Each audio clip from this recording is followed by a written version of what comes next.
26 de enero de 1945, 2:30 de la tarde. El bosque helado cerca de Holtzwihr, Francia, yacía en silencio bajo un cielo plomizo. La nieve lo cubría todo, ocultando las cicatrices de la guerra bajo un engañoso manto blanco. El subteniente Audie Murphy estaba al borde de una línea de árboles, con los prismáticos pegados al rostro, observando algo que le heló la sangre. Entre la neblina y la nieve, 6 tanques alemanes emergieron del bosque. Panzer IV y cazatanques, sus oscuros cascos cortando el paisaje blanco como tiburones en el agua. Detrás de ellos avanzaba la infantería. No era un pelotón, ni siquiera una compañía. Eran cientos, con sus uniformes gris campo fundiéndose con el bosque invernal. La compañía de Murphy había quedado reducida a 19 hombres, 19 contra un batallón alemán completo. Las radios crepitaban con órdenes de retirada. Los oficiales ya se replegaban a posiciones secundarias. Todos sabían lo que venía. Aquello no era una escaramuza, era una aniquilación. Detrás de Murphy, un cazatanques M10 ardía sobre la nieve, con llamas saliendo del compartimiento del motor. Había recibido un impacto directo minutos antes.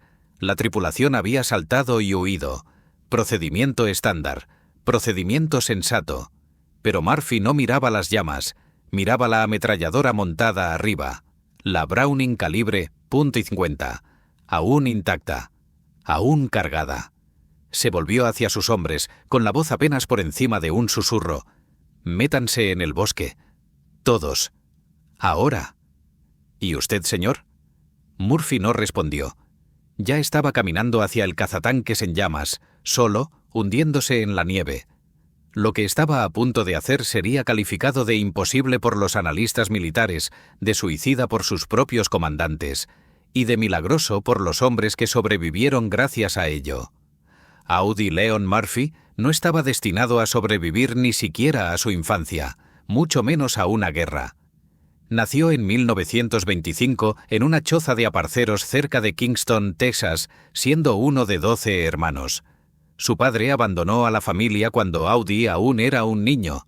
Su madre murió cuando él tenía 16 años. La pobreza no era solo una circunstancia en su vida, era todo su entorno. Recogía algodón por unas cuantas monedas. Cazaba ardillas y conejos para alimentar a sus hermanos, usando un rifle prestado y afinando tanto su puntería que rara vez desperdiciaba una bala. Para cuando era adolescente, Audie Murphy podía acertarle en el ojo a una ardilla a 50 metros. No por deporte, sino por necesidad. Cuando su madre murió, los niños fueron separados. Algunos terminaron en orfanatos, otros con familiares. Audie, pequeño, delgado, apenas 1,65 m y 50 kilos, intentó alistarse. Los marines lo rechazaron. Demasiado pequeño. Los paracaidistas también. Demasiado bajo. Finalmente el ejército lo aceptó, aunque a regañadientes. Llegó a norte de África en 1943, un chico con cara de niño que parecía más un estudiante de secundaria que un soldado. Los demás asumían que no duraría. Sus propios oficiales dudaban de que sobreviviera la primera semana de combate. Estaban equivocados. En Sicilia, Italia y Francia, Murphy se convirtió en algo que nadie esperaba. Un asesino. Preciso, frío, completamente intrépido. No cargaba a la batalla como un héroe de Hollywood. Se movía como un cazador, calculador, paciente, letal. Para enero de 1945, Murphy era subteniente en la Compañía B del 15º Regimiento de Infantería, 3ª División de Infantería. Había sido herido 2 veces, decorado en múltiples ocasiones. Había matado a tantos soldados enemigos que había dejado de contarlos, pero nunca dejó de ser ese callado y educado muchacho tejano que escribía cartas a sus hermanos y enviaba la mayor parte de su sueldo para mantenerlos. Sus hombres lo respetaban porque Murphy nunca les pedía hacer algo que él no hiciera primero.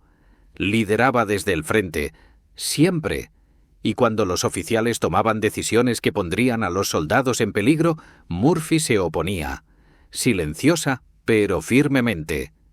A finales de enero de 1945, la 3ª División de Infantería avanzaba a través del Bolsón de Colmar, en el este de Francia, intentando limpiar las últimas fuerzas alemanas al oeste del río Rin. El clima era brutal, las temperaturas rondaban bajo cero, los suministros eran limitados, las bajas se acumulaban.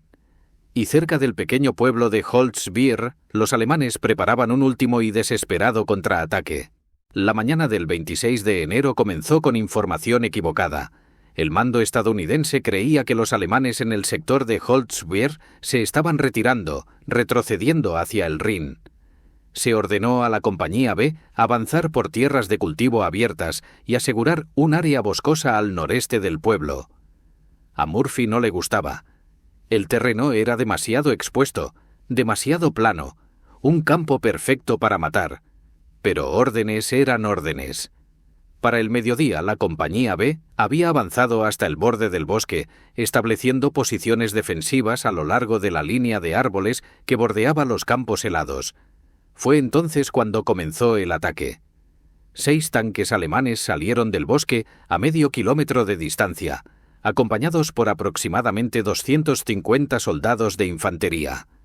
Los alemanes habían estado esperando, observando, y ahora venían con fuerza.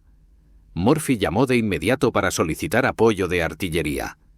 La respuesta llegó crepitando por la radio. La artillería estaba disponible, pero necesitaban coordenadas. Necesitaban a alguien que dirigiera el fuego. Murphy tomó el micrófono. Él mismo los guiaría. Pero la situación empeoró más rápido de lo que nadie esperaba. La artillería alemana no solo avanzaba. La infantería se movía en tácticas de escuadras, usando los tanques como cobertura móvil. Las posiciones estadounidenses empezaron a recibir fuego directo. Hombres comenzaron a caer. Compañía de Murphy contaba con 2 cazatanques M-10 como apoyo.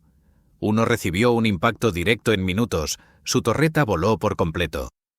La tripulación no tuvo oportunidad. El segundo M-10, ubicado a 9 metros detrás del puesto de mando de Murphy, recibió un disparo rasante en el compartimiento del motor.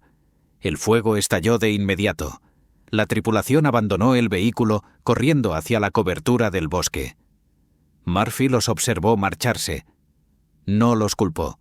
La munición dentro podía explotar en cualquier momento. Todo podía volar por los aires. La doctrina era clara: abandonar de inmediato vehículos en llamas. Pero Murphy siguió mirando ese M-10 incendiado. La ametralladora Browning calibre .50 montada en la torreta. El campo de tiro que dominaba. A los alemanes, ahora a 200 metros y acercándose. Su compañía estaba siendo empujada hacia atrás. Algunos hombres ya se retiraban al bosque. Otros estaban atrapados, incapaces de moverse. La infantería alemana coordinaba su avance con aterradora eficiencia. En minutos superarían por completo las posiciones estadounidenses. Murphy tomó su decisión. Se volvió hacia sus hombres y dio una orden que dejó a todos boquiabiertos. «Retírense al bosque. Establezcan una línea defensiva. Yo los cubriré». «Señor, ¿cómo?» Murphy ya estaba en movimiento, caminando con calma entre el fuego de ametralladoras a través de la nieve hacia el cazatanques incendiado. Humo salía del compartimiento del motor. Las llamas lamían el casco. El metal ya estaba lo suficientemente caliente como para quemar la piel. Subió a la torreta. La calibre .50 estaba allí, con el cinturón de munición aún cargado. Agarró las empuñaduras, apuntó hacia los alemanes que avanzaban y abrió fuego. La ametralladora Browning M2 calibre .50 era un arma devastadora. Disparaba balas del tamaño de un pulgar a 500 disparos por minuto, con un alcance efectivo de más de 1.800 yardas. En las manos correctas podía destrozar vehículos, perforar blindaje ligero y abatir infantería como la guadaña corta el trigo. Las manos de Audie Murphy eran las manos correctas.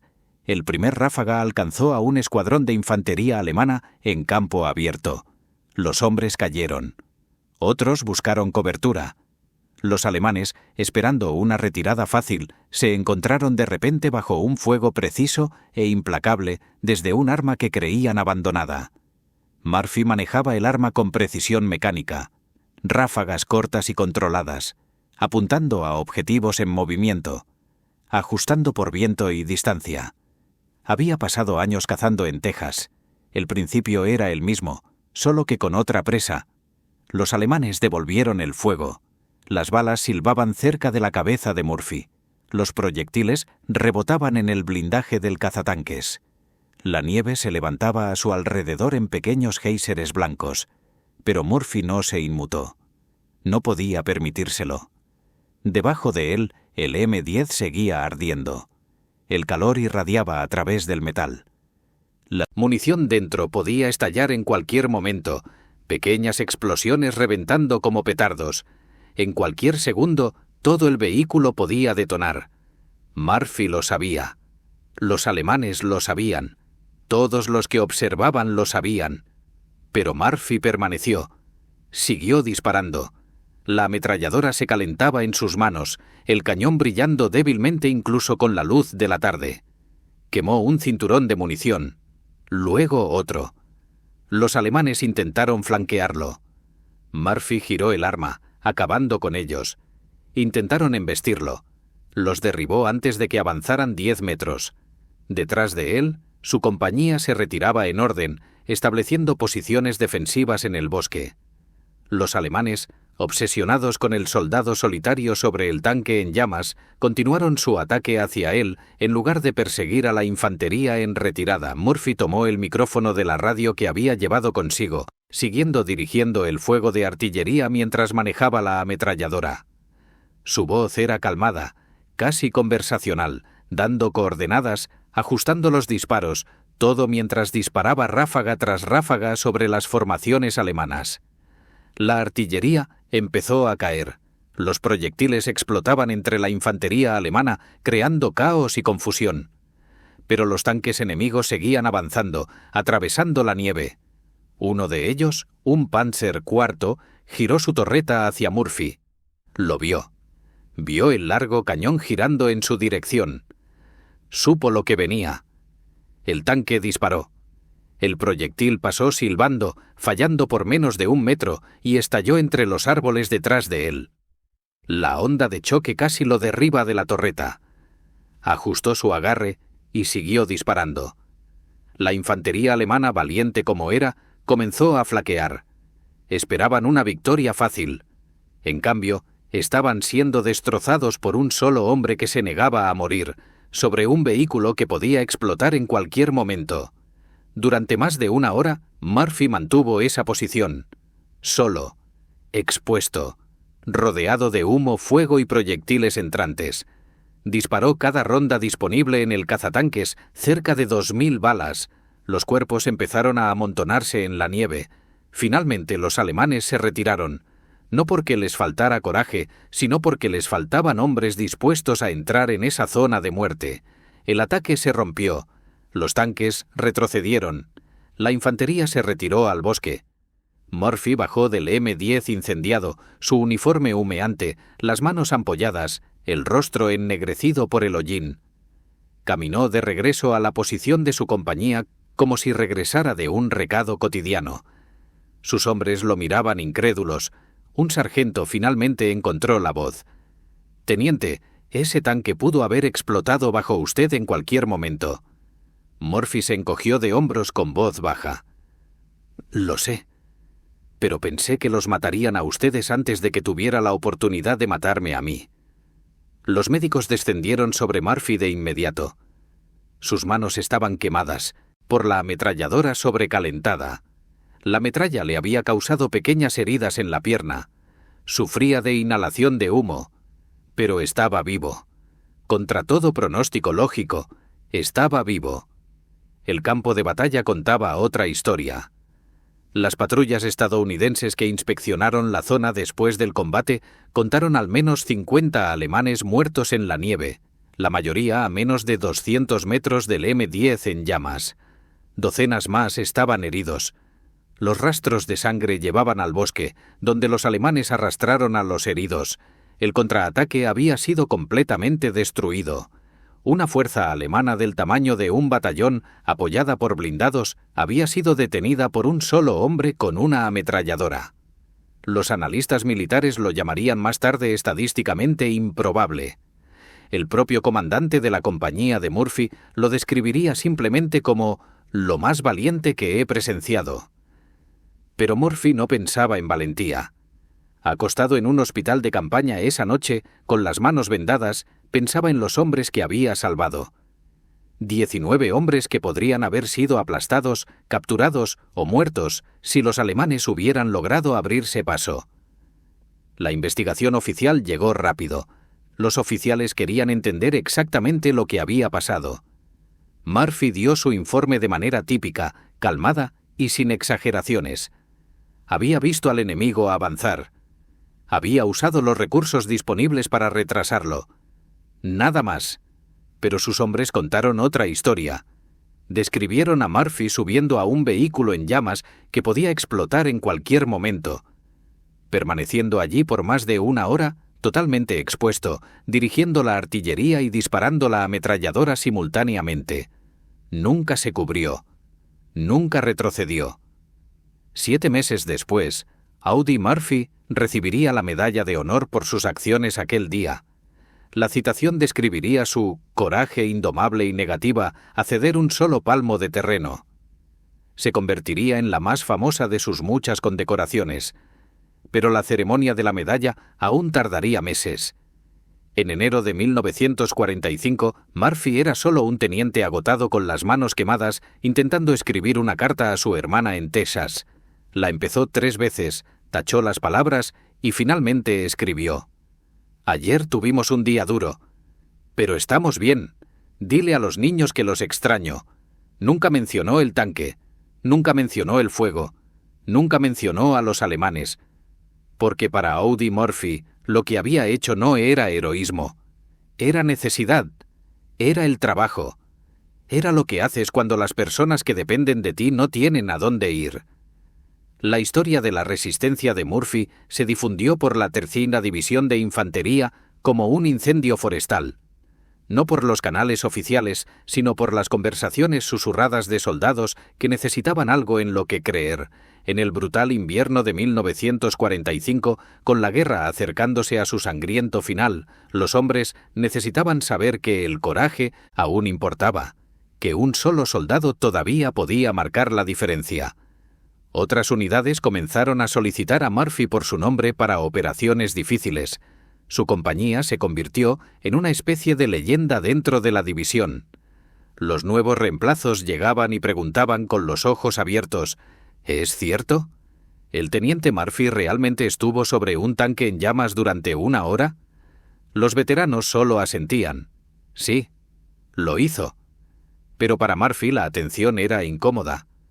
No buscaba gloria. Había visto demasiada muerte, demasiado sufrimiento. El chico tejano que comenzó la guerra como soldado raso ahora cargaba con un peso que no tenía que ver con rango o medallas. Era el peso de todos los hombres que no pudo salvar, los amigos que murieron a su lado, los soldados a los que llevó a situaciones de las que no regresaron. Después de la guerra, Murphy lucharía. Las pesadillas llegaban casi cada noche. Los recuerdos se negaban a desaparecer. Se despertaba buscando armas que no estaban allí, luchando contra enemigos que solo existían en su mente. Lo que hoy llamamos TPT, Murphy lo llamaba las cosas que no puedes olvidar. Se convirtió en actor, interpretando soldados en películas de Hollywood, intentando darle sentido a lo que había vivido. Escribió un memorando honesto y sin rodeos que se convirtió en un bestseller. Abogó por el tratamiento de la salud mental de los veteranos décadas antes de que se convirtiera en práctica común. Pero, de alguna manera, Murphy nunca dejó ese cazatanques en llamas. Nunca dejó de ser ese chico de 19 años, de pie solo en la nieve, sosteniendo una línea que no debía sostenerse, luchando una batalla que no debía ganarse. El ejército estudió su acción en Holzwihr durante años. Los tácticos analizaron los campos de fuego, la posición, la toma de decisiones. Algunos intentaron cuantificarlo: gasto de munición por bajas enemigas, alcance efectivo del fuego de supresión, impacto psicológico de mantener posiciones defensivas sostenidas, pero ningún análisis podía capturar la verdad esencial. Murphy había hecho algo que no podía enseñarse en ningún manual. Había visto una situación imposible y decidió que imposible solo significaba que nadie más lo había logrado aún. Audie Murphy murió en un accidente aéreo en 1971, a los 45 años. Volaba en medio de mal tiempo en Virginia, intentando llegar a una reunión de negocios. El accidente mató a todos los ocupantes. Está enterrado en el Cementerio Nacional de Arlington, su tumba marcada por una simple piedra blanca que enumera sus condecoraciones, incluida la Medalla de Honor. Incluso hoy, más de 50 años después de su muerte, su tumba es una de las más visitadas en Arlington. La gente deja medallas, banderas, flores y notas escritas a mano. Muchos son veteranos de guerras posteriores, hombres y mujeres que ven algo de sí mismos en la historia de Murphy. El soldado que hizo lo que había que hacer, que se mantuvo firme cuando otros no pudieron, que luchó no por gloria, sino por la gente a su lado. Las academias militares todavía enseñan la acción de Murphy en Holtzwihr, no como un manual táctico, sino como un estudio de liderazgo y coraje bajo fuego. La lección no es «sube a vehículos en llamas». La lección es más profunda: saber cuándo el libro no tiene la respuesta, saber cuándo confiar en tus instintos, saber por qué vale la pena morir. Pero quizás la parte más importante del legado de Murphy no sean las medallas, ni las películas, ni los memoriales. Es algo más silencioso.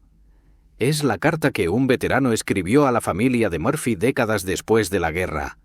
El veterano había sido uno de los 19 hombres de la compañía B ese día, atrapado en el bosque, seguro de que iba a morir. Escribió: «No conocía bien al teniente Murphy. Era callado, reservado en su mayoría. Pero cuando lo vi subir a ese tanque en llamas, entendí algo. Entendí que algunos hombres simplemente son diferentes. Ven lo que hay que hacer y lo hacen, incluso cuando les cuesta todo. Yo pude volver a casa gracias a él. Conocí a mi esposa, crié a mis hijos, viví mi vida. Todo porque un hombre pequeño de Texas se negó a dejarnos morir. Esa es la verdadera historia. No los heroísmos imposibles, aunque esos fueran reales. No las condecoraciones, aunque se ganó cada una. La verdadera historia es lo que ocurrió después. Las vidas vividas. Los hijos nacidos. Los futuros posibles porque un soldado se mantuvo sobre un cazatanques en llamas en la nieve y decidió que la retirada no era una opción. El 26 de enero de 1945, cerca de un pueblo congelado en el este de Francia, Audie Murphy tomó una decisión.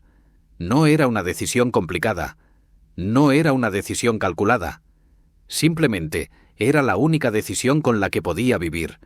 Vio a sus hombres en peligro, vio un arma que podía ayudarlos, y vio un vehículo en llamas que todos decían que explotaría. Las matemáticas eran simples, brutales y claras. Podía huir y ver morir a hombres buenos, o podía subir a ese cazatanques y darles el tiempo que necesitaban para sobrevivir.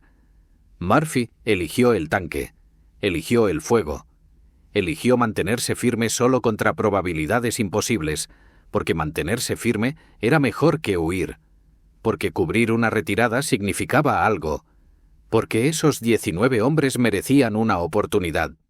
El cazatanques nunca explotó. Murphy sobrevivió. Los alemanes se retiraron. Y 19 soldados estadounidenses vivieron para ver otro día. Algunos vivieron para ver el fin de la guerra. Otros vivieron para regresar a casa, casarse, formar familias, envejecer. Todo porque un hijo de aparcero de Texas, que apenas pesaba 50 kilos empapado, decidió que el miedo era menos importante que el deber. No hay soldados perfectos, no hay héroes perfectos, solo humanos imperfectos que, en momentos de crisis, encuentran algo dentro de sí mismos que no sabían que existía. Murphy lo encontró sobre ese tanque en llamas, y durante una hora, entre humo, nieve y fuego, se convirtió en algo más que humano. se convirtió en esperanza. La guerra terminaría 4 meses después. Murphy volvería a casa. Pero un pedazo de él se quedó allí, de pie sobre esa torreta, ametralladora en mano, sosteniendo una línea que no podía sostenerse, comprando tiempo que no podía comprarse, salvando vidas que no deberían haberse salvado. Y tal vez esa sea la verdadera lección, que a veces cuando todo te dice que huyas, lo más valiente que puedes hacer es permanecer firme. No porque no tengas miedo, sino porque las personas detrás de ti merecen una oportunidad de vivir. Audie Murphy les dio esa oportunidad, y al hacerlo, nos dio a todos algo para recordar, algo a lo que aspirar, algo que nos susurra a través de las décadas. Cuando llegue el momento, cuando todo esté en llamas y el enemigo se acerque, sabrás qué hacer. Te mantendrás firme. Porque eso es lo que hacen los soldados. Eso es lo que hacen los héroes. Eso es lo que hizo un hombre pequeño de Texas en una tarde helada en Francia, cuando el mundo estaba en llamas y no quedaba a dónde correr. Se mantuvo firme. Y porque se mantuvo firme, otros vivieron. Y eso hace toda la diferencia.